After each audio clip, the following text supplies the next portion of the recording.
इसलिए अर्धनारीश्वर की पूजा की जाती है। शक्ति और पुरुष के प्रारंभ में सबसे पहले अर्धनारीश्वर प्रकट हुए। तो मैं जा रही हूँ भागवत कथा सुनने। क्या सुनूंगी, क्या जानूंगी, मैं बताऊंगी, आप लोग से शेयर करूंगी और आगे की वीडियो में बने रहिएगा। लाइक और सब्सक्राइब करना मत भूलिएगा। जाता है क्योंकि किन्नर का आशीर्वाद अगर किसी को मिल जाए, समझ रहे हो ना आप किन्नर का मतलब, आपके घर बेटा होता है, शादी होती है, तो वो आपके घर ताली बजाते हुए आते हैं। तो वो ताली बजाने लगे शंकर जी के सामने, तो ब्रह्मा जी को हंसी आ गई। तो शंकर जी को बुरा लगा कि इनको देखकर ब्रह्मा जी हंस रहे हैं। तब शंकर भगवान ने किन्नरों की आंखों में आंसू देखे तो किन्नर रोने लगे।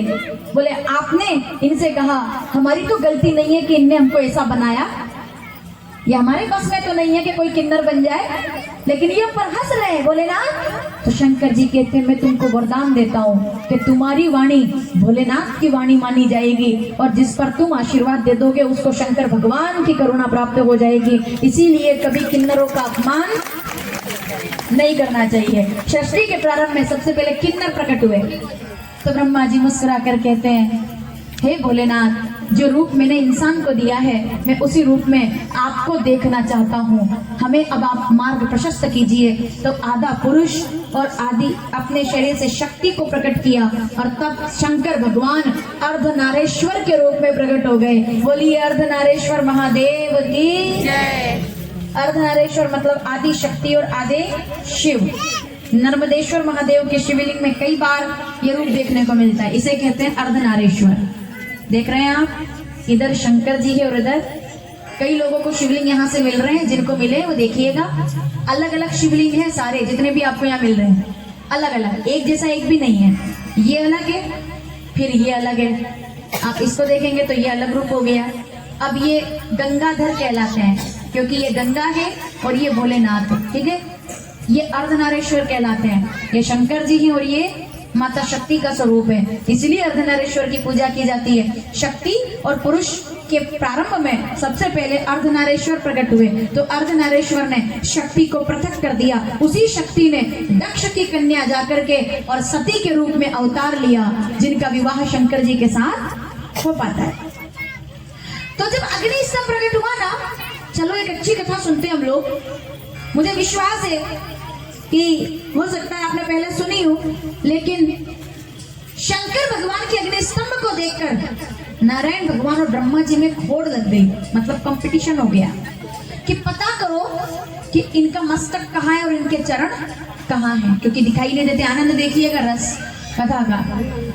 अग्नि स्तंभ प्रकट हुआ ना माताओं, अब इसमें कोई बता सकता है कि सीधा किधर है और उल्टा किधर है? कोई नहीं बता सकता। तो ब्रह्मा जी और शंकर जी ने ऐसा रूप देखा शिवलिंग का, तो इतना बड़ा शिवलिंग प्रकट हुआ। तो ये पता करने गए कि मस्तक कहाँ है और पैर कहाँ है। तो नारायण भगवान कहते हैं, बोले मैं पैर का पता लगाने के लिए जाता हूँ, चरण ढूंढने जाता हूँ, और ब्रह्मा जी आप मस्तक ढूंढने जाइए, जिसको मिल जाए वो बता दे। ठीक है बाबा, बहुत सुंदर कथा है ये, और ये कथा आपने बहुत बार सुनी है, घर घर में सुनी है ये। लेकिन मेरा इतना तो विश्वास है, सुनी सबने पर पता नहीं होगा, शायद पता ना हो, क्योंकि बहुत कम सुनने को मिलता है, इसलिए ध्यान से सुनिएगा। ब्रह्मा जी चले गए ऊपर मस्तक ढूंढने के लिए, नारायण भगवान चले गए नीचे पाताल में चरण ढूंढने के लिए। नारायण भगवान ने चरण बहुत ढूंढे पर उनको नहीं मिले, तो थक करके वापस आ गए। ब्रह्मा जी ने मस्तक ढूंढा, नहीं मिला। सोचा अगर मैं भी चला जाऊंगा नीचे वापस तो मजाक बन जाएगी कि ब्रह्मा जी को सिर ही नहीं मिला। तो नहीं मिला तो क्या हुआ, झूठ बोलने में क्या बुराई है, मैं झूठ बोल दूंगा। पर मानेंगे कैसे जब मैं कहूंगा कि मैंने मस्तक देख लिया है। तो वहां पर कहते हैं कि केतकी का फूल खिल रहा था ऊपर सतलोक में, केतकी का फूल। तो ब्रह्मा जी ने उसको गवाह बना लिया। 2 गवाह चाहिए हर काम में, शादी हो, प्रॉपर्टी की रजिस्ट्री हो, हर काम में 2 गवाह की जरूरत पड़ती है। तो इनने 2 गवाह बना लिए। अब उनने कहा 2 गवाह कैसे? केतकी के फूल से कहा, बोले तुम चलो मेरे साथ। केतकी ने प्रणाम करके कहा ब्रह्मदेव क्यों? बोले तुम चलो, जब पूछेंगे नारायण कि क्या तुमने शंकर जी का मस्तक देखा है तो तुम हाँ कर देना कि हाँ ब्रह्मा जी ने मस्तक देखा है, मैंने दर्शन किया है, तुम गवाही दे देना। आगे गौ माता मिली तो गाय से कह दिया, बोले चलो गौ माता मेरे साथ, हे सुरभि चलो, और चल करके तुम भी कह देना कि मैंने भगवान का मस्तक देखा है भोलेनाथ का, गवाही दे देना। ठीक है, अब ब्रह्मा जी आए, आप समझ रहे हो ना। अब आए तो नारायण भगवान हाथ जोड़ के खड़े शिवलिंग के सामने। तो नारायण भगवान से पूछा पहले, बोले क्या आपको चरण मिले?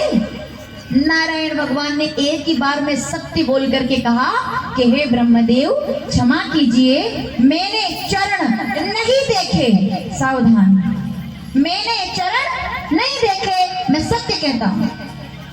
तभी ब्रह्मा जी से पूछा नारायण जी ने, बोले क्या आपने शंकर जी का मस्तक देखा? कि शिवलिंग का प्रारंभ कहाँ है, मस्तक कहाँ है? ब्रह्मा जी ने अपनी बात बनाने के लिए झूठ बोल दिया, बोले हाँ मैंने मस्तक देखा है, मैं मस्तक का दर्शन करके आया हूँ। तो नारायण भगवान ने कहा सबूत दो। बोले केतकी के फूल ने देखा, मैंने मस्तक देखा।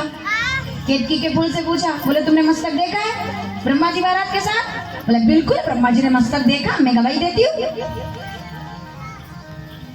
गाय माता से पूछा, तुमने देखा है मस्तक? बोले बिल्कुल ब्रह्मा जी ने मस्तक देखा है, मैं गवाही देती हूँ। ये दोनों बात ही कर रहे थे कि अचानक से उस शिवलिंग में से आवाज आ गई, झूठ झूठ झूठ, ब्रह्मा जी झूठ बोल रहे हैं आप, क्योंकि आपने मस्तक नहीं देखा है, इसके लिए मैं और केतकी के फूल ने झूठ में आपका साथ दिया है। तो आज के बाद हर तरह का फूल मेरे ऊपर चढ़ेगा, पर केतकी के फूल को मैं कभी अपनी पूजा में स्वीकार नहीं करूंगा, क्योंकि ये झूठा है और सांच बराबर तक नहीं, झूठ बराबर पाप। जाके हृदय सांच है, ताके हृदय आप, समझे आप?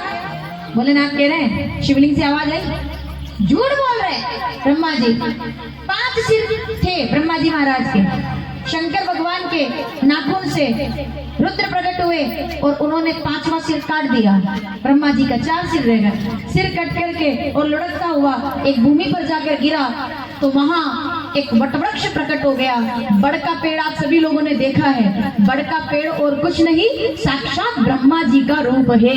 इसीलिए वटवृक्ष में जब वो वटवृक्ष बन गया ब्रह्मा जी का मस्तक, तो ब्रह्मा जी की आंखों में आंसू आ गए। बोले मैं तो जड़ हो गया, मतलब मैं तो पेड़ हो गया, मेरा उद्धार कैसे होगा? तो शंकर जी को दया आ गई और कहा कि आप वट तो बनेंगे, पर आपकी छाया में मेरा निवास होगा। और बटेश्वर महादेव बन करके भोलेनाथ महाविराजमान हो गए। बोलिए बटेश्वर महादेव की। इसीलिए बड़ के पेड़ को ब्रह्मा जी का रूप और उनकी छाया में।